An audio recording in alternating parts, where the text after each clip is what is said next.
ಮೇಲಿಂದ ಮೇಲೆ ಈ ರಟ್ಟಿಹಳ್ಳಿಯಲ್ಲಿ ಇಸ್ಲಾಮಿಕ್ ಮುಸ್ಲಿಂ ಗುಂಡಾಗಳ ಪುಂಡಾಟಿಕೆ ನಡೀತಾ ಇದೆ. ಒಂದ್ಸಲ ಅಲ್ಲ, ಎರಡು ಸಲ ಅಲ್ಲ, ಇದು ಮೇಲಿಂದ ಮೇಲೆ ನಡೀತಾ ಇದೆ. ನಿನ್ನೆ ನಡೆದಂಥ ಘಟನೆ ಬಹಳ ಸಣ್ಣದು. ಒಂದು ಸಣ್ಣ ಪಾನ್ ಅಂಗಡಿ, ಬೀಡಿ ಅಂಗಡಿ ಇಟ್ಟುಕೊಂಡು ಜೀವನ ಮಾಡ್ತಾ ಇದ್ದಾರೆ. ನಿರಂತರವಾಗಿ ಅಪ್ಪ ಮಕ್ಕಳು ಅವರು ದುಡಿತಾ ಇದ್ದಾರೆ, ಪ್ರಾಮಾಣಿಕವಾಗಿ ದುಡಿತಾ ಇದ್ದಾರೆ. ಸೊ ಯಾವುದೋ ಒಂದು ಸುಳ್ಳು ಇವ್ರ ಮೇಲೆ ಕಣ್ಣಿತ್ತು, ಅವರು ಮೇಲಿಂದ ಮೇಲೆ ಕಣ್ಣಿತ್ತು. ಇವ್ರ ಮೇಲೆ ಕಂಪ್ಲೇಂಟ್ ಕೊಡೋದು, ಇವನ್ ಬಜರಂಗ ದಳದ ಕಾರ್ಯಕರ್ತ, ಹಿಂದೂ ಕಾರ್ಯಕರ್ತ, ಮತ್ತು ಇವರ ತಂದೆ ಶಿವಾಜಿರಾವ್, ಈ ರೀತಿಯ ಹಿನ್ನೆಲೆಯಲ್ಲಿ ಇವ್ರ ಮೇಲೆ ಕಣ್ಣಿದ್ದನ್ನು ನಿನ್ನೆ ಒಂದು ಸಣ್ಣ ಘಟನೆ ಹಿನ್ನೆಲೆಯಲ್ಲಿ ರಾಕ್ಷಸೀಯ ರೂಪವಾಗಿ ಮುಸ್ಲಿಂ ಗೂಂಡಾಗಳು ಅಲ್ಲೇ ಕೊಂದು ಹಾಕಿದ್ದಾರೆ. ಯಾಕೆ ಬದುಕಬಾರ್ದ ನಾವು ಈ ದೇಶದಲ್ಲಿ? ಒಂದು ಸಣ್ಣ ವ್ಯಾಪಾರ ಮಾಡ್ಕೊಂಡು ಜೀವನ ಮಾಡ್ತಾ ಇರುವಂಥವ್ರ ಮೇಲೆ ಹೌದು ನಿಮ್ಮ ಏನಾದರೂ ತಪ್ಪಾಗಿದ್ರೆ ಕಂಪ್ಲೇಂಟ್ ಕೊಡ್ರಿ. ಪೊಲೀಸ್ ಸ್ಟೇಷನು, ಕೋರ್ಟು ಯಾತಕ್ಕಿರೋದು? ಏನು ತಾಲಿಬಾನ ನೀವು? ಪಾಕಿಸ್ತಾನಿಗಳ? ಏನು ನಾಡಿನ ಮಕ್ಕಳ ನೀವು? ಯಾವ ದೇಶದಲ್ಲಿದ್ದೀರಿ ನೀವು? ಡಾಕ್ಟರ್ ಅಂಬೇಡ್ಕರ್ ರಚನೆ ಮಾಡಿದಂತ ಸಂವಿಧಾನದ ಆಧಾರದ ಮೇಲೆ, ಪ್ರಜಾಪ್ರಭುತ್ವ ಆಧಾರದ ಮೇಲೆ ಈ ದೇಶ ನಡೀತಾ ಇದೆ. ಕೊಂದಾಕ್ಬಿಡೋದಾ? ನಾನು ಹೇಳೋದು ಇದಕ್ಕೆ ಕ್ಷಮೆ ಇಲ್ಲ. ಇದನ್ನ ಕ್ಷಮೆ ಮಾಡುವುದಿಲ್ಲ. ಇಬ್ರೇ ಒಂದು ಗಂಡು ಒಂದು ಹೆಣ್ಣು ಹೆಂಗ್ ಬದುಕಬೇಕು? ಅವ್ರು ಯಾವ ರೀತಿ ಬದುಕಬೇಕ್ರೆ?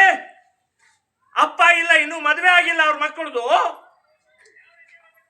ಮಕ್ಕಳು ಮೊಮ್ಮಕ್ಕಳದಿಂದ ಆನಂದವಾಗಿ ಬದುಕಬೇಕಾದಂತ ಆ ಶಿವಾಜಿರಾವ್ನ ಕೊಂದು ಹಾಕಿದಂತ ಆ ರಾಕ್ಷಸರನ್ನ ಅಕಸ್ಮಾತ್ ಏನಾದರೂ ಬೇಲು, ಜಾಮೀನು ಅಥವಾ ಅವ್ರನ್ನ ಬಿಡುಗಡೆ ಮಾಡಿದರೆ ನಾವಂತೂ ಹೊರಗಡೆ ಬಿಡುವುದಿಲ್ಲ. ಕೋರ್ಟು ಗಲ್ಲಿಗೇರಿಸಬೇಕು, ಅವರಿಗೆ ಕಠಿಣ ಶಿಕ್ಷೆ ಆಗಬೇಕು. ಇಲ್ಲಾಂದ್ರೆ ನಾವಂತೂ ಬಿಡುವುದಿಲ್ಲ. ನಾವು ಹೊರಗಡೆ ಬಂದ್ರೆ ಕಲ್ಲಿ ಎಸೆದು ಕೊಂದು ಹಾಕವ್ರು ಅಂತನ್ನುವಂಥದ್ದು ನಾನು ಹೇಳ್ತಾ ಇದ್ದೀನಿ. ಏನ್ ನಿಮ್ಗೆ ಅಷ್ಟೇ ಇದೆಯಾ ಕೈ ಕಾಲು? ದೇವ್ರು ನಮಗೂ ಕೊಟ್ಟಿದ್ದಾನ್ರೆ, ನಮ್ಮಲ್ಲೂ ತಾಕತ್ತಿದೆ. ಸೊ ಈ ರೀತಿಯ ಕೊಂದು ಹಾಕುವಂತ ಮಾನಸಿಕತೆ, ರಾಕ್ಷಸನ ಬಿಟ್ಟು ಬಿಡ್ರೆ. ಇದೇ ಜಿಲ್ಲೆಯಲ್ಲಿ ಒಂದು ವಾರದ ಹಿಂದೆ ನಡೆದಂತ 29ನೇ ತಾರೀಕು ನಡೆದಂತ ಹಾನಗಲ್ ತಾಲೂಕ ನೆರೆಗಲ್ಲಲ್ಲಿ ನೀವೇನ್ ಮಾಡಿದ್ರೆ? ಕೊಚ್ಚಿ ಎಷ್ಟು 9 ಜನರು ಇವತ್ತು ಆಸ್ಪತ್ರೆಯಾಗಿದ್ದಾರಲ್ಲ. ಕಾರು ಹುಣ್ಣಿಮೆ ಆನಂದವಾಗಿ ಹುಡುಗರು ಹೋರಿಗಳನ್ನ ಆನಂದವಾಗಿ ಹೋಗ್ತಾ ಇದ್ರೆ ಮಸೀದಿ ಮುಂದೆ ಪಟಾಕಿ ಹಾರಿಸಿದ್ರು, ಅದಕ್ಕೆ ಹೊಡೆದ್ರು. ಯಾಕೆ ಪಟಾಕಿ ಹಾರಿಸಬಾರ್ದ ನಾವು? ಕಾರು ಹುಣ್ಣಿಮೆ ಕೊಡ್ಲಿ ಕುರುಪಿ ಎಲ್ಲ ತಗೊಂಡ್ಬಂದು ಕಡದ್ರಿ, ಕೈ ಕಡಿದ್ರು, ರುಂಡ ಕಡಿದ್ರು, ತಲೆ ಹೊಡೆದ್ರು. ಯಾವ ರಾಕ್ಷಸರು ಇವರು? ಎಲ್ಲಿಂದ ಬಂದಿದ್ದಾರೆ ಇವರು? ಏನ್ ತಿಂತಾ ಇದಾರೆ ಹೊಟ್ಟಿಗೆ? ಪಾಕಿಸ್ತಾನದ ಹೇಲ್ ತಿಂತಾ ಇದಾರೆ ನೀವು? ಮೇಲಿಂದ ಮೇಲೆ ನಿಮ್ ಮನುಷ್ಯತ್ವವಿಲ್ಲ. ಈಗ ಶಿವಾಜಿರಾವ್ ಕೊಂದದ್ದು ನಾವು ಇದಕ್ಕೆ ಕ್ಷಮೆ ಇಲ್ಲ. ಅವ್ರ ಮನೆಗಳೇ ಎಲ್ಲಿದಾವ್ ನೋಡ್ರಿ. ಅವ್ರು ಬೆಂಕಿ ಹಚ್ತೇವೆ, ಹುಷಾರಾಗಿರಿ. ಈ ರೀತಿಯ ಮಾನಸಿಕತೆಯನ್ನು ಬಿಟ್ಟು ಇಲ್ಲಿ ಪ್ರಜಾಪ್ರಭುತ್ವ ಸಂವಿಧಾನದ ಆಧಾರದ ಮೇಲೆ ಬದುಕ್ರಿ ನೀವು. ನಮ್ಮಿಂದ ಬದುಕ್ತಾ ಇದ್ದಾರೆ, ಹಿಂದೂಗಳಿಂದ ಬದುಕ್ತಾ ಇದ್ದಾರೆ ನೀವು. ಸೊ ನಮಗೆ ಕೊಂದು ಹಾಕೋ, ನಮಗೂ ಚೂರಿ ಹಾಕೋ ಅಂತವ್ರು ಈ ಮಾನಸಿಕತೆ, ನಾವು ಇದಕ್ಕೆ ಕ್ಷಮೆ ಮಾಡೋದಿಲ್ಲ ಅಂತನ್ನುವಂಥದ್ದು ಹೇಳ್ತಾ ಇದ್ದೀನಿ. ಸೊ ಇದರ ಹಿಂದೆ ಬಜರಂಗ ದಳ, ವಿಶ್ವ ಹಿಂದೂ, RSS, ನಾವು ಶ್ರೀರಾಮ್ ಸೇನೆ ಸಂಘಟನೆ ಈ ಮನೆಯ ಪರವಾಗಿದ್ದೀವಿ. ನಾವು ಈ ಮನೆಯ ಪರವಾಗಿದ್ದೀವಿ. ಇದಕ್ಕೆ ಆ ಶಿವಾಜಿರಾವನ್ನ ಕೊಂದಿದ್ದಕ್ಕೆ ಅವರ ಆತ್ಮಕ್ಕೆ ಶಾಂತಿ ಯಾವತ್ತು ಸಿಗತ್ತೆ ಅಂದರೆ ಅವರನ್ನು ಗಲ್ಲಿಗೇರಿಸಿದಾಗ ಮಾತ್ರ ಶಾಂತಿ ಸಿಗುತ್ತೆ ಅಂತನ್ನುವಂಥದ್ದು ಹೇಳ್ತಾ ಇದ್ದೀನಿ. ಇದಕ್ಕೆ ಈ ಘಟನೆಯನ್ನು ಖಂಡಿಸ್ತಾ ಇದ್ದೀವಿ. ಇದನ್ನು ಎಂದೂ ಯಾವತ್ತಿಗೂ ಕೂಡ ಇದನ್ನು ಕ್ಷಮೆ ಮಾಡುವಂತಹದ್ದು ಇಲ್ಲ. ಮರಿಬೇಡ್ರಿ. ಹಿಂದೂಗಳೇ, ನೀವು ಮರಿತೀರಿ. ಅದಕ್ಕೆ ಮೇಲಿಂದ ಮೇಲೆ ನಾವು ಏಟು ತಿಂತಾ ಇದ್ದೇವೆ, ಹೊಡೆತಾ ತಿಂತಾ ಇದ್ದೇವೆ, ಕೊಂದು ಹಾಕ್ತಾ ಇದ್ದೇವೆ, ಸಾಯ್ತಾ ಇದ್ದೇವೆ, ಓಡ್ತಾ ಇದ್ದೇವೆ. ಪಹಲ್ಗಾಮ್ ಏನಾಯ್ತು? ಪಹಲ್ಗಾಮದಲ್ಲಿ ಜಾತಿ ಕೇಳಲಿಲ್ಲ, ಪಕ್ಷ ಕೇಳಲಿಲ್ಲ, ಊರ್ ಕೇಳಲಿಲ್ಲ. ನೀನು ಹಿಂದೂ ಅಂತ ಕೇಳಿ ಗುಂಡು ಹೊಡೆದ್ರೆ 26 ಹೆಣಗಳನ್ನು ಉಳಿಸಿದ್ರು. ಹಿಂದೂ ಅಂತ ಹೇಳಿ ಇನ್ನೂ ನಾವು ಬುದ್ಧಿ ಕಲಿಯಲ್ಲ. ಇನ್ಯಾವ ಕಲಿಯೋದು? ನಮ್ಮ ಹಿಂದೂ ಹುಡುಗಿಯರನ್ನ ಹಾರಿಸ್ಕೊಂಡು ಹೋಗ್ತಾ ಇದ್ದಾರೆ. ಲವ್ ಜಿಹಾದ್ ಹೆಸರಿನಲ್ಲಿ ಬುರ್ಕಾ ಹಾಕಿಸ್ತಾ ಇದ್ದಾರೆ, ಆಕಳ ಗೋಮಾಂಸ ತಿನ್ನಿಸ್ತಾ ಇದ್ದಾರೆ. ಇನ್ಯಾವಾಗ ಬುದ್ಧಿ ಕಲಿಯೋದು? ಆ ಜಾತಿ ಈ ಜಾತಿ, ಆ ಪಕ್ಷ ಈ ಪಕ್ಷ ಬಿಟ್ಟು ಬಿಡ್ರಿ.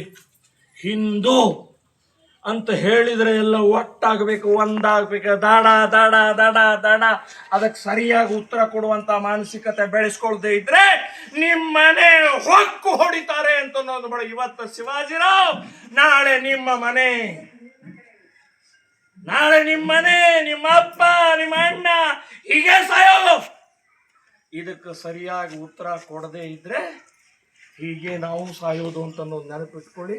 ಹಿಂದೂ ಆಗಿ ಬದುಕಿ, ಜಾತಿಯಾಗಿ ಪಕ್ಷಕ್ಕಾಗಿ ಬದುಕಬೇಡ್ರಿ. ಹಿಂದೂ ಆಗಿ ಬದುಕಿದ್ರೆ ಮಾತ್ರ ನಮ್ಮ ದೇಶ ಧರ್ಮ ಉಳಿಯುತ್ತೆ ಅನ್ನೋದನ್ನ ನೆನಪಿಟ್ಕೊಳ್ಳಿ. ಇವತ್ತು ನಿನ್ನೆ ಸತ್ತಿದ್ದಾರೆ, ಇವತ್ತು 2ನೇ ದಿನ. ಇವ್ರದೆಲ್ಲ ದಿನಕರ್ಮ ಆದ ಮೇಲೆ ಇಡೀ ರಟ್ಟಿಹಳ್ಳಿ ಬಂದ್ ಕಾಲ್ ಮಾಡಿ, ನಾನು ಹೇಳ್ತೇನೆ, ಬಂದು ಕಾಲ್ ಮಾಡಿ ಒಂದೇ ಒಂದು ಅಂಗಡಿ ತೆಗಿದೆ, ಒಂದೇ ಒಂದು ಮನೆ ತೆಗಿದೆ. ಎಲ್ಲರೂ ಲಕ್ಷಾಂತರ ಜನ, ಇಡೀ ಊರು ತುಂಬೆಲ್ಲ ಅಲ್ಲಿ ಒಂದು ಕಡೆ ಬಂದು ಸೇರಬೇಕು. ಅವರಿಗೆ ಶಾಂತಿ ಶ್ರದ್ಧಾಂಜಲಿಯನ್ನು ಮರಿತೀವಿ. ನಮ್ಮ ಹಿಂದೂ ಸಮಾಜ ಬಹಳ ಕೆಟ್ಟ ಸಮಾಜ, ಮರೆತು ಬಿಡುತ್ತೆ. ಮರಿಬೇಡ್ರಿ. ಇದನ್ನ ಸ್ವಲ್ಪ ಉಳಿಸ್ಕೊಳ್ರಿ. ಒಳಗಡೆಗ ಬೆಂಕಿ, ಸಿಟ್ಟು. ಶಿವಾಜಿರಾವ್ ಅಂತಂದ್ರೆ ಛತ್ರಪತಿ ಶಿವಾಜಿ ಮಹಾರಾಜರೇ ನಮ್ಮನ್ನು ಉಳಿಸಿದವರು. ನಾವು ಇವತ್ತೇನಾದ್ರೂ ಹಿಂದೂ ಆಗಿ, ಹಿಂದೂ ಧರ್ಮವಾಗಿ, ಭಾರತವಾಗಿ ಬದುಕ್ತಾ ಇದ್ರೆ ಆ ಛತ್ರಪತಿ ಶಿವಾಜಿ ಕಾರಣಕರ್ತರು. ಅಂತ ಶಿವಾಜಿ ಹೆಸರು ಇಟ್ಕೊಂಡಂತ ಇವತ್ತು ವ್ಯಕ್ತಿಯನ್ನು ಕೊಲೆ ಮಾಡ್ತಾರೆ ಅಂತಂದ್ರೆ ನೋ, ಇದಕ್ಕೆ ನಾವು ಒಪ್ಪೋದಿಲ್ಲ. ಇದನ್ನು ಕ್ಷಮೆ ಇಲ್ಲ, ಇದನ್ನು ಖಂಡಿಸ್ತಾ ಇದ್ದೀವಿ, ವಿರೋಧಿಸ್ತಾ ಇದ್ದೀವಿ. ಸೊ ಇನ್ನು ಮುಂದಿನ ದಿನಗಳಲ್ಲಿ ಈ ಮನೆಗೆ ಹೇಳ್ತಾ ಇದ್ದೀವಿ, ನಾವು ನಿಮ್ಮ ಜೊತೆಗಿದ್ದೀವಿ. ನೀವು ಬರೇ ನಿಮ್ಮ ಅಪ್ಪನ ಕಳ್ಕೊಂಡಿಲ್ಲ, ನಮ್ಮ ಒಬ್ಬ ಛತ್ರಪತಿ ಶಿವಾಜಿಯ ಅಂತಹ ವೀರ ಶೂರರನ್ನು ನಾವು ಕಳ್ಕೊಂಡಿದ್ದೀವಿ ಅಂತ ಅನ್ನುವಂಥದ್ದು. ಇಡೀ ಊರು ನಿಮ್ಮ ಜೊತೆಗಿದೆ, ಇಡೀ ಹಿಂದೂಗಳು ನಿಮ್ಮ ಜೊತೆಗಿದ್ದೀವಿ, ಎಲ್ಲರೂ ನಿಮ್ಮ ಜೊತೆಗಿದ್ದೀವಿ. ಏನು ಹೆದರೋ ಅವಶ್ಯಕತೆ ಇಲ್ಲ. ಪೊಲೀಸರು ಇಮ್ಮಿಡಿಯೇಟ್ ಅರೆಸ್ಟ್ ಮಾಡಿದ್ದಾರೆ. ನಾನು ಪೊಲೀಸರಿಗೂ ಕೂಡ ಧನ್ಯವಾದವನ್ನು, ಅಭಿನಂದನೆಗಳನ್ನು ಹೇಳ್ತಾ ಇದ್ದೀನಿ. ಆಗಿ 2-3 ಗಂಟೆ ಒಳಗಡೆ ಅವ್ರನ್ನ 4 ಜನರನ್ನು ಅರೆಸ್ಟ್ ಮಾಡಿದರೆ. ಇನ್ನು ಒಬ್ಬನಿದ್ದಾನೆ, ಅದೇ 3 ಅರೆಸ್ಟ್ ಮಾಡಿದ್ದಾರೆ, ಇನ್ನು ಒಬ್ಬನು ಹೊರಗಡೆ ಇದ್ದಾನೆ. ಅವನು ಯಾವ ಬೆಲದೊಳಗೆ ಕಳ್ಕೊಂಡಿದ್ದಾನೆ ನೋಡ್ರಿ, ಬೋಸಡಿ ಮಗ ಅವ.